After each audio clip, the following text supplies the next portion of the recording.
धन्यवाद करता हूँ पिता परमेश्वर जी का हमारे प्रभु यीशु मसीह के पवित्र नाम से, जो परमपिता परमेश्वर जी ने आप आज बहुत सुंदर समय हम सबको दिया कि एक मज़दूर सत्संग में हम सब इकट्ठे हो सकें और ये परमेश्वर की ओर से है।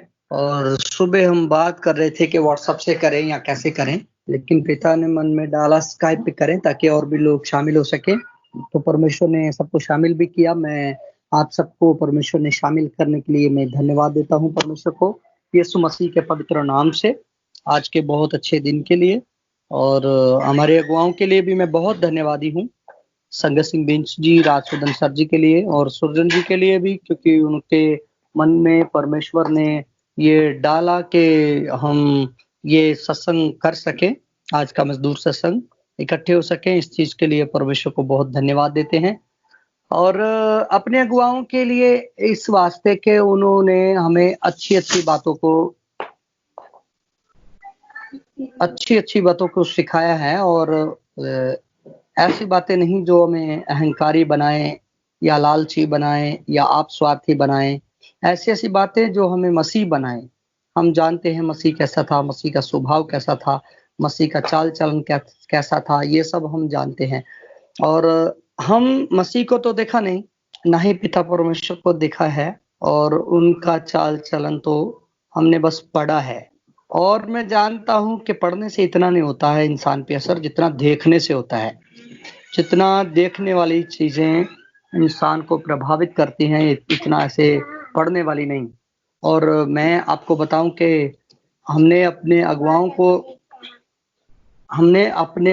को देखा, तो उनके चाल-चलन से हमें पता चला कैसे था मसीह या आज कैसा हमें होना चाहिए या कैसा हमें चलना चाहिए। इन बातों के लिए मैं बहुत धन्यवाद देता हूँ। मैं कुछ चीज़ों को आपसे शेयर करता हूँ जो अपने अगुवाओं से देखकर हमने सीखी और जब प्रैक्टिकल किया तो बहुत ही आशीष पाई।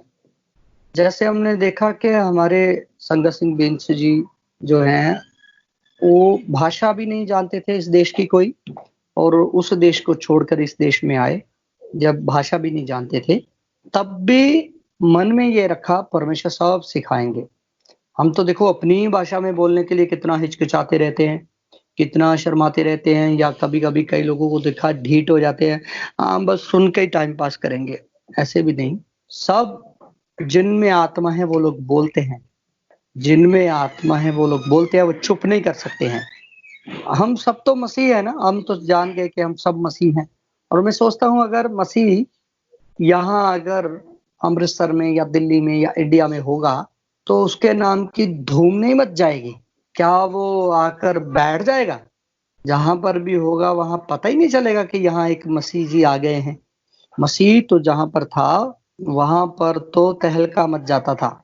ये इतना बड़ा ऐसे पता चल जाता था, इतना होता था वो कि बस पूछो मत। और मसीह तो जहाँ भी जाता था, दुनिया उसके पीछे हो लेती थी।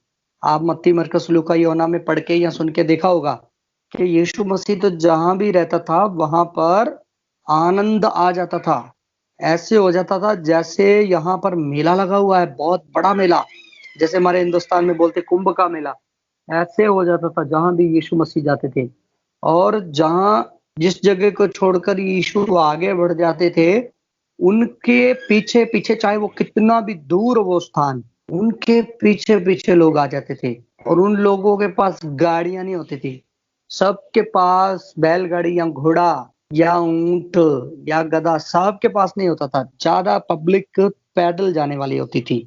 और वो पैदल 2-2 3-3 दिन का सफ़र जो है, वो करके यीशु को ढूँढ लेते थे, यीशु कहाँ है? देख लो एक मसीह के पीछे इतनी दुनिया उस समय अपना ज़रूरत चाहत को पूरा करने के लिए, परमेश्वर के वचन को सुनने के लिए ऐसे लालसा में भरी हुई थी, बहुत। और अगर मसीह आज पता चल जाए इंडिया में है, मसीह इंडिया में है और है वो और बहुत परमेश्वर की जानकारी दे रहा है और चंगाइयाँ कर रहा है, लोगों को जीवन दिला रहा है और स्वर्ग से जोड़ रहा है, तो छुपा रहेगा क्या वो मसीह? बिल्कुल। शर्मा के बोलेगा? बिल्कुल नहीं। सोच-सोच कर बोलेगा? बिल्कुल नहीं। या किसी दिन मसीह कहेगा आज तो मैं बिल्कुल नहीं बोलूँगा, आज तो और कोई बोले मैं तो सिर्फ़ सुनूँगा, ऐसा होगा? ऐसा कभी नहीं होगा। मसीह तो बोलेंगे और ज़रूर बोलेंगे और बहुत बोलेंगे और बहुत परमेश्वर का संदेश देंगे और बहुत-बहुत कामों को मसीह तो करेंगे। आप लोग तो ये जानते हैं और आप शायद ये कम जानते या कम मन से लेते होंगे कि मैं भी वही मसीह हूँ, मुझ में भी वही आत्मा है, बस नाम का फ़र्क है। उनका नाम यीशु था, आपका नाम सुरजीत है, आपका नाम राजमती है, आपका नाम कुछ और है, लेकिन हो तो आप मसीह। जैसे गाड़ी है ना गाड़ी, मोटरसाइकिल है या कार है, उसका नाम अलग होने से क्या वो चलती नहीं है कि ब्लू कार तो चलेगी, पिंक नहीं चलेगी, लाल रंग की तो चलेगी, ब्लैक तो नहीं चलेगी। कलर या नाम कैसा भी हो, चलती तो सभी है। इसी तरह से जो भी कोई अंगीकार कर चुका है, यीशु मेरा प्रभु है, मन से विश्वास कर चुका है, परमेश्वर ने उसे मुर्दों में से जिलाया, वो तो विश्वासी भी बन गया और मज़दूर भी बन गया और वो बिल्कुल एक मसीह है और वो चल सकता है। वो यीशु मसीह के जैसा वरन उससे भी बड़ा-बड़ा काम कर सकता है, उससे भी ज़्यादा प्रचार कर सकता है, क्योंकि खुद मसीह ने ऐसा कहा है। और हम कब आगे नहीं बढ़ते हैं, जब हम खुद को शरीर में देखते हैं, जब हम अपने दिमाग को सांसारिक बोझ से बहुत दबा देते हैं, अपने मन को दुनिया के विचारों और बातों से बहुत ऐसे ठूस-ठूस के भर देते हैं। सारे प्रकार की सांसारिक चीज़ों से जब हम अपने दिल और दिमाग को ऐसे भर देते हैं, मुँहों-मुँह भर देते हैं और हवा तक आने का ऐसे होता नहीं है रास्ता। तो हम मसीह के बारे में सुनते तो हैं, अपने अधिकार बे के बारे में भी सुनते तो हैं, लेकिन सांसारिक बातों पर ज़्यादा मन लगा होने की वजह से हम इतना कुछ कर नहीं पाते हैं। लेकिन ये ऐसा होना नहीं चाहिए और ये प्रॉब्लम कैसे दूर हो जाती है, जब हम एक डिसीज़न लेते हैं कि हमें सुनना ही सुनना है, हमें अगुआ के पास जाना ही जाना है, हमें सत्संग अटेंड करना ही करना है, हमें अन्य भाषा करना ही करना है, परिस्थिति चाहे कैसा भी रहा हो। घर में लड़ाई हो गया तो भी, कलेश हो गया तो भी, पैसा नहीं है तो भी, काम नहीं है तो भी, रोटी नहीं आज तो भी, आज शरीर ठीक नहीं है तो भी, आज सिर दर्द हो रहा है तो भी, आज बहुत ज़ुकाम है तो भी, आज बहुत फ़ीवर है तो भी, आज बहुत व्यस्त हूँ तो भी, हमें ये डिसीज़न लेके अगर चलना आ गया कि कुछ भी हो हमें चलना ही चलना है, हमें परमेश्वर का काम करना ही करना है, हमने परमेश्वर से बात करना ही करना है, हमने परमेश्वर के लिए बोलना ही बोलना है, तो कोई भी चीज़ उस मसीह को जो 2000 साल पहले धरती पर आया, मतलब उस आत्मा को जो अब आपको दिया गया, काम करने से कोई भी नहीं रोक सकता। और थोड़ा-सा ये एक चीज़ ज़रूर देखना एक चीज़ कि आप भी वही मसीह हो जो यीशु मसीह था। यीशु मसीह तो कभी भी बैठा नहीं, उसके पास तो सिर्फ़ साढ़े 3 साल थे काम करने के लिए, 30 साल तक तो उसने इस प्रकार से काम नहीं किया। लेकिन आपके पास तो कई साल हैं। अगर मसीह के पास उतने साल होते जितने आपके हैं, तो शायद पूरा संसार उद्धार पाता। और भी ऐसे वो काम कर देता कि जो और भी आसान कर देते इस संसार में परमेश्वर की महिमा को करने के लिए।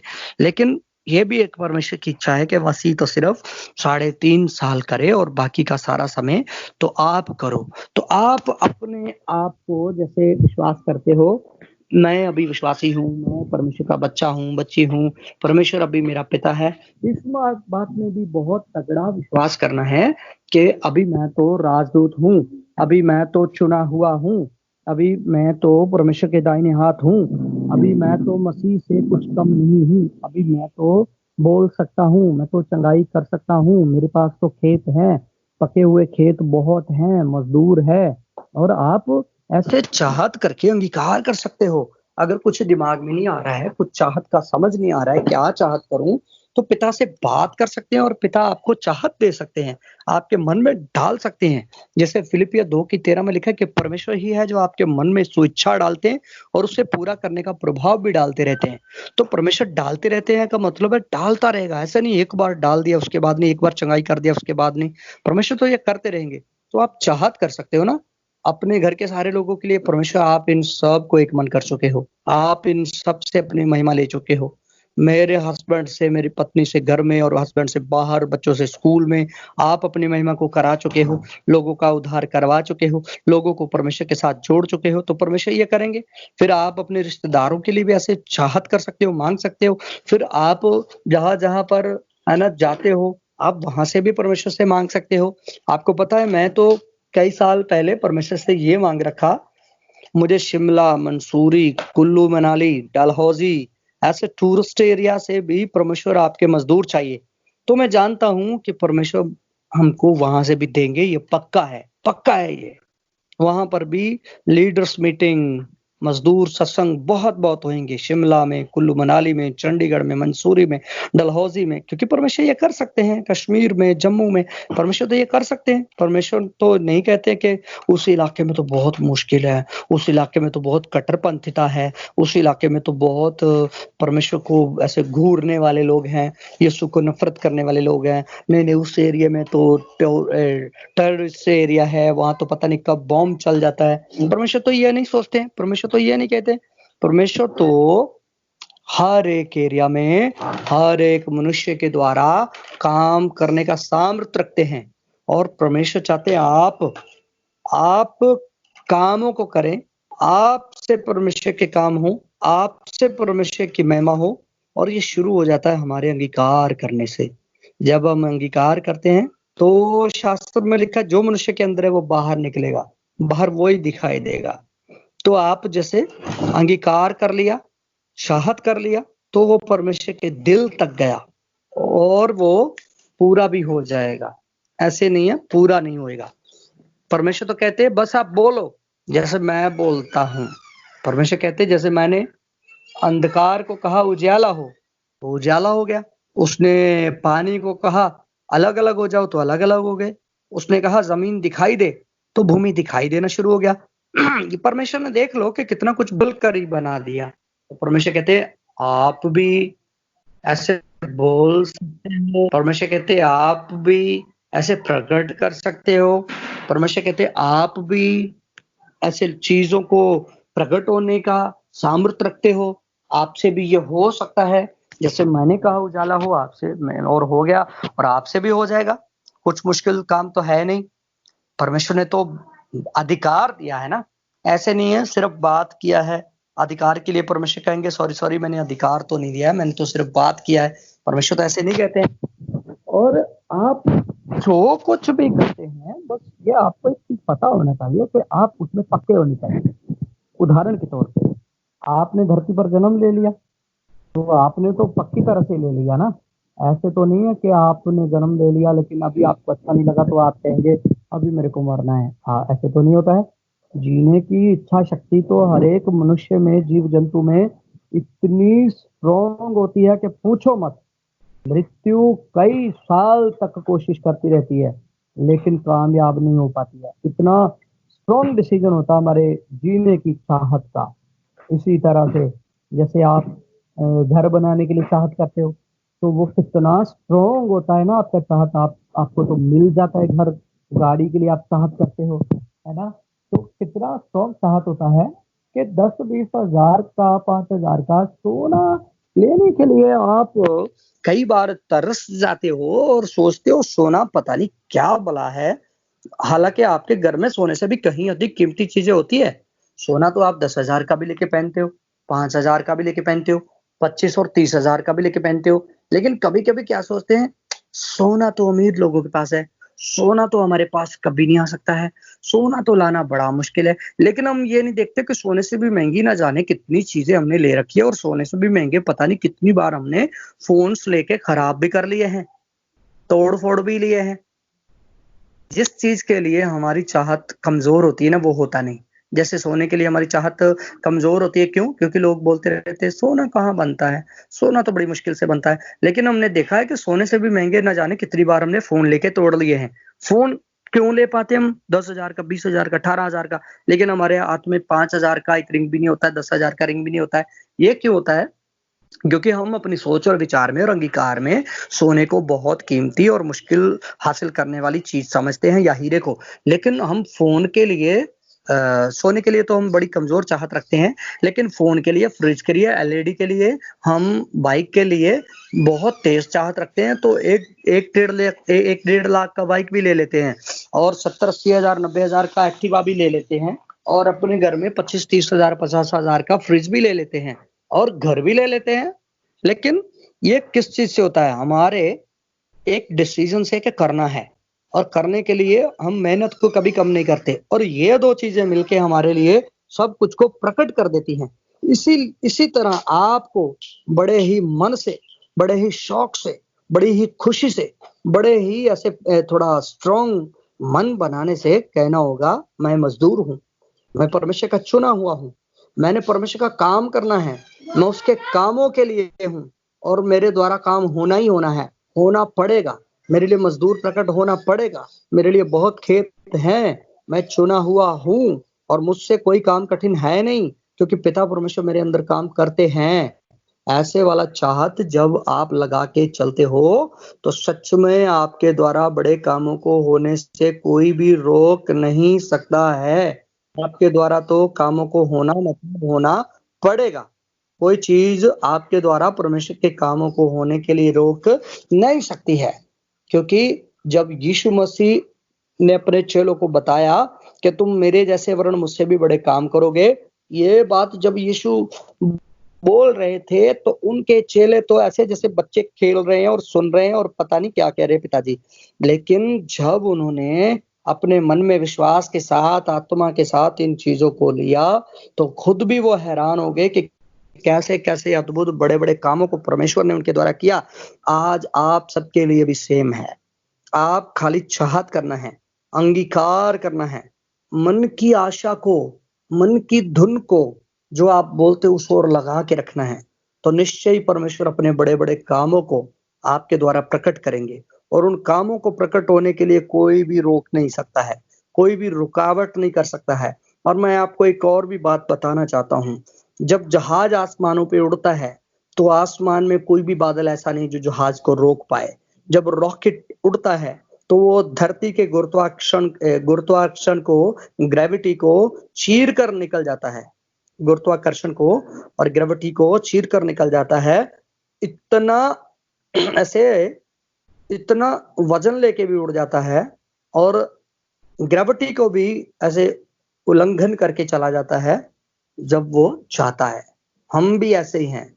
कोई चीज़, कोई हालात, कोई सामने दिखने वाली चीज़, कोई अपने मन में महसूस होने वाली कमी-कमज़ोरी या किसी और के द्वारा हम में निकाली गई कमी-कमज़ोरी, हमें परमेश्वर की महिमा करने से, उसमें आगे बढ़ने से रोक सकती नहीं है। रोकने की ताकत उसमें है नहीं, रोकने का किसी को अधिकार है नहीं, क्योंकि पिता परमेश्वर ने ये हमें अधिकार दिया है कि हम उसके पुत्र यीशु मसीह की जगह परमेश्वर के राजदूत कहलाएँ और हम उसके पुत्र यीशु मसीह की जगह परमेश्वर के कामों को करें।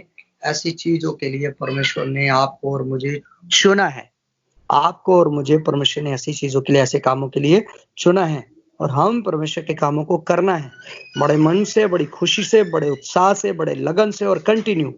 ऐसे नहीं है कभी-कभी। अपनी चाहत को कभी-कभी तेज़ नहीं करना है। अपनी संगति को कभी-कभी नहीं करना है। अपने मज़दूर सत्संग को कभी-कभी नहीं करना है। मज़दूर पिता से लेने के लिए चाहत को कभी-कभार नहीं करना है। लगातार और धन्यवाद भी कभी-कभी नहीं, लगातार। हम जो कुछ लगातार करते रहेंगे, उससे फल जल्दी प्रकट हो जाता है, जो भी चीज़ लगातार करेंगे।